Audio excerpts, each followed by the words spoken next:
In Dune Prophecy Episode 3, Sisterhood Above All, we hear the name Vorian Atreides again. Uncle Yevgeny Harkonnen, Mark Addy, mentions his return, sparking young Valia's, Jessica Barden, desire for revenge against the man who took everything from House Harkonnen. As if that weren't enough, her brother, Griffin, Earl Cave, later dies at Vorian's hands, too. In Episode 2, Two Wolves, rebel leader Horus, Sam Spruill, also mentions Vorian to Kieran Atreides, Chris Mason, but as a war hero. So who is this man, really? The effects of the machine war are still felt in Prophecy, admiration for Vorian Atreides among them. He is the founder of House Atreides, who led humanity to victory against the thinking machines a century before the series. He began the war fighting for the machines, being the son of a human woman and a Simic, a human who puts their brain in a machine body. It's complicated. This heritage means he has an expanded lifespan, being nearly 2 centuries old by the time of Prophecy. When the machines murdered the child of human diplomat Serena Butler, however, Vorian defects to humanity's side. This is a major turning point in the war, with him leading the human forces to destroy all major machine-controlled worlds. His displays of courage, honor, and loyalty make him a celebrated war hero. During the war, Vorian becomes friends with Xavier Harkonnen, and the two make quite a team. However, to prevent an act of sabotage from one of humanity's leaders, Xavier sacrifices himself and his reputation, with only Vorian aware that his friend is actually a hero.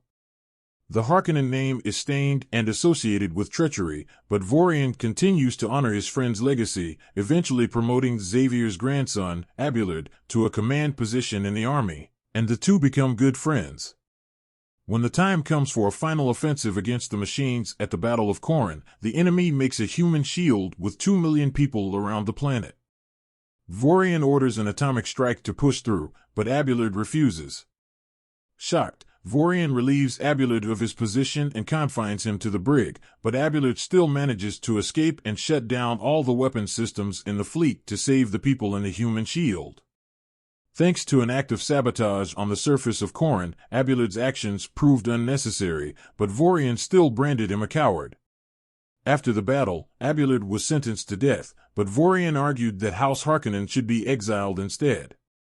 In Sisterhood Above All, Valia says that Abulard prevented a genocide, and she has a point, but it cost him the honor of his house and many Harkonnen lives afterward.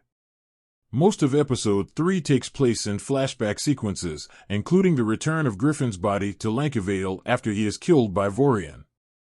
However, even in the present timeline, he is also supposed to be around, given his extended lifespan.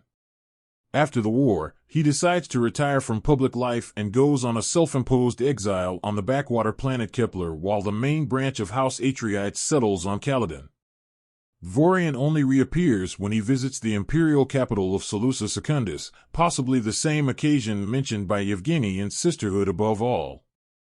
His purpose there is to ask the Emperor for protection against slavers on Kepler, which the Carino ruler grants once Vorian pledges never to attempt to take the throne. He also spends a year on Arrakis, which, at least in the Brian Herbert and Kevin J. Anderson novels of the Great Schools of Dune trilogy, is where he and Griffin Harkonnen have their fateful meeting. Dune Prophecy is available to stream on Max in the US. New episodes air weekly on Sundays.